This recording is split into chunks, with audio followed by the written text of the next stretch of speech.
Rescue করে এনে আমাকেও এটা করেছে।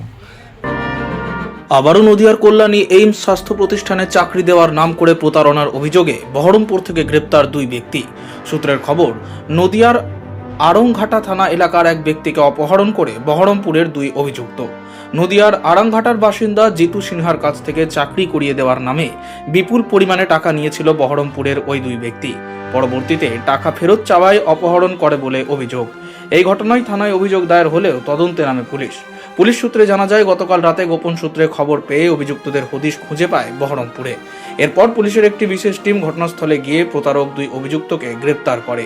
শনিবার কল্যাণী মহকুমা আদালতে তোলা হয় ধৃতদের। যদিও প্রতারণার জাল কতটা বিস্তর করে রয়েছে তার তদন্তের স্বার্থে অভিযুক্তদের পুলিশি হেফাজতের আবেদন জানানো হবে আদালতে। এই আমাকে ওখান থেকে গাড়িতে করে নিয়ে গেছিল, তা পাবলিকে হয়তো কমপ্লেন করেছে যে আমাকে কিডন্যাপ করে নিয়ে যাচ্ছে, সেই হিসাবে ওদের সাথে আমাকেও রেখে দিয়েছে, মানে আমাকে রেস্কিউ করে এনে আমাকেও এটা করেছে।